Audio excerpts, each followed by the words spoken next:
নমস্কার। ঠাকুর মা স্বামীজি আর আমার গুরু মহারাজের চরণে প্রণাম নিবেদন করে শুরু করছি আজকের পাঠ। আজ আমি আপনাদের কান্তিভূষণ বক্সির লেখা থেকে শ্রীমৎ স্বামী ভূতেশানন্দজি মহারাজ সম্পর্কে কিছু বলবো। 1984 সালে প্রথম কাঁকুরগাছিতে যোগোদ্যান মঠে পূজনীয় মহারাজের সংস্পর্শে আসি হৃদরোগ বিশেষজ্ঞ হিসেবে। যিনি হাজার হাজার ভক্তের হৃদয়ের দেবতা, তাঁর হৃদয়ে চিকিৎসার বিরাট দায়িত্ব আমার ওপর ন্যস্ত হলো। তারপর মহারাজের কাছাকাছি যত যাবার সুযোগ হলো, অনুভব করলাম মহারাজ তাঁর অত্যন্ত কোমল স্বভাব, দরদি মন, স্নেহ ও মমতা ভরা কথা এবং ভুবন ভোলানো হাসি দিয়ে আমাকে চুম্বকের মতো তাঁর কাছে টেনে নিয়েছিলেন। আমি তাঁর স্নেহশীলতার বাঁধনে বাঁধা পড়ে গেছি। আমি আমার হৃদয়ের সমস্ত শ্রদ্ধা, ভক্তি, নিষ্ঠা ও ভালোবাসা দিয়ে চিকিৎসক হিসেবে মহারাজের সেবায় নিজেকে সঁপে দিলাম।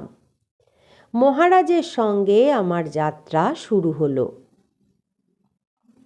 আমার মনে হয় পূজনীয় মহারাজের কাছে ভক্তেরা ছিলেন সবার ওপরে।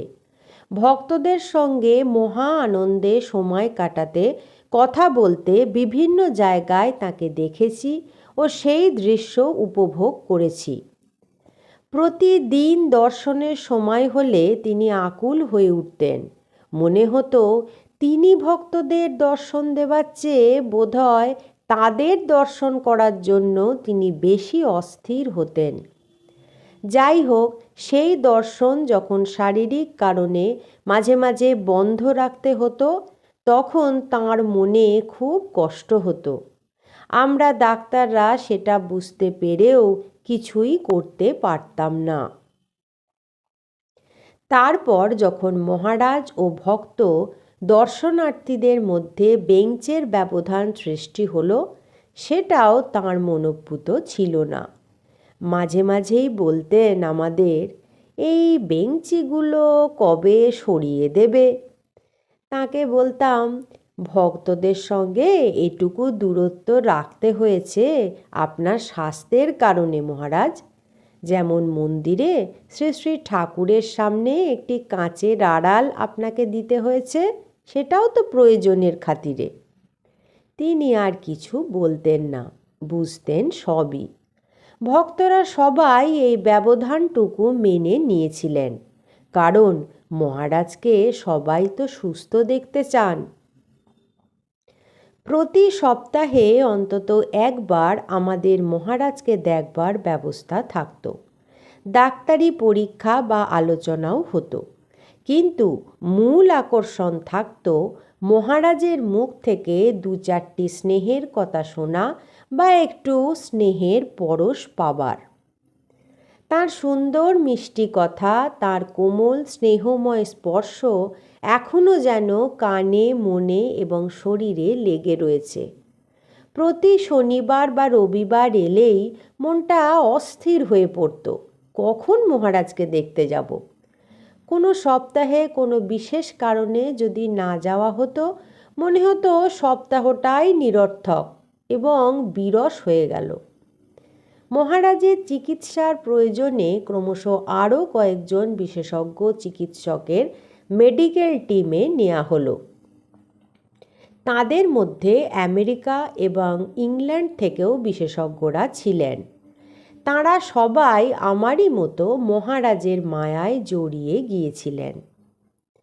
মহারাজকে দেখে ও সব বুঝিয়ে দিয়ে আমরা ডাক্তাররা তাঁকে প্রণাম করে চলে আসার সময় প্রতিদিনই তিনি তাঁর আশীর্বাদ স্বরূপ আমাদের প্রত্যেকের হাতে এক মুঠো করে ফক্স লজেন্স দিতেন। আমরা সেগুলো মাথায় ঠেকিয়ে নিয়ে আসতাম, নিজেরা খেতাম, কিছু কিছু অন্যদেরও দিতাম। এখনও আমার কাছে কয়েকটি লজেন্স আছে। মহারাজ রোগী হিসাবে একেবারে আদর্শ এবং অনুকরণীয় ছিলেন। যখনই তার স্বাস্থ্য সম্পর্কিত কোনো গুরুত্বপূর্ণ সিদ্ধান্ত নেবার দরকার হয়েছে, অনেক সময় আমাদের চিন্তা হয়েছে মহারাজ কি বলবেন। আমরা ডাক্তাররা বিস্তারিত আলোচনা করে একমত হয়ে তারপর গিয়ে মহারাজকে বলতাম। বলার ভারটা অনেক সময় আমার ওপর পড়ত। আমি মহারাজের পাশে বসে তাঁর হাতটা আমার হাতে নিয়ে আস্তে আস্তে হাত বোলাতে বোলাতে আমাদের বক্তব্য পেশ করতাম। যদি আমাদের মতটা পরিষ্কার এবং যুক্তিসম্মত বলে বুঝতে পারতেন, তবে তাঁর সম্মতি পেতে একটুও দেরি হতো না। তার উত্তর হতো, তোমরা যা ভালো মনে করো তাই করো। কখনো কখনো আমাকে জিজ্ঞাসা করতেন, তুমি কনভিন্সড তো? গত 15 বছরে মহারাজের চিকিৎসার ব্যাপারে অনেকগুলো গুরুত্বপূর্ণ সিদ্ধান্ত ডাক্তারদের নিতে হয়েছে।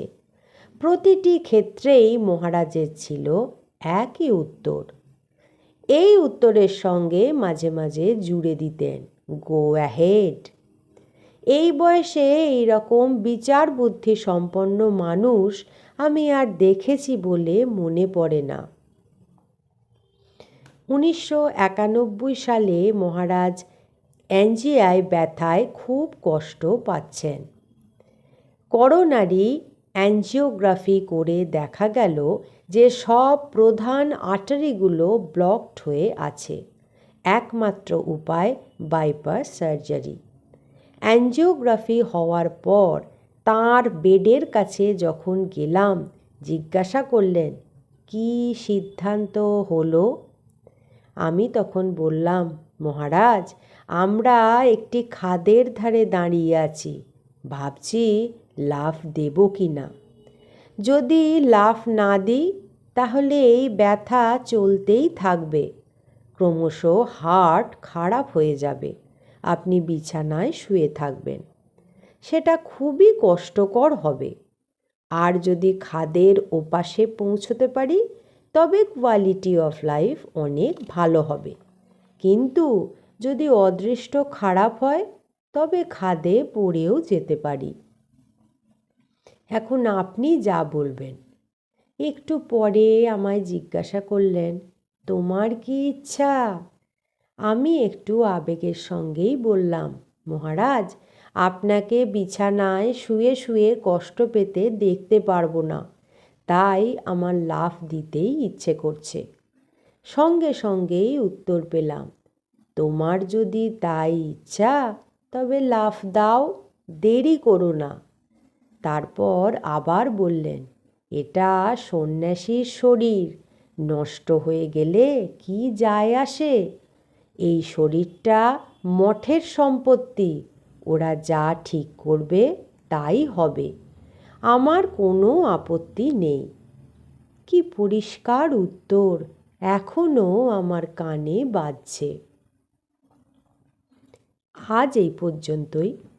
পরবর্তী পর্বে আমি আপনাদের এর পরবর্তী অংশ পাঠ করে শোনাব। ঠাকুর, মা স্বামীজি আর আমার গুরু মহারাজের চরণে আপনাদের সর্বাঙ্গীন মঙ্গল কামনা করি। আপনারা সকলে ভালো থাকুন, সুস্থ থাকুন। নমস্কার।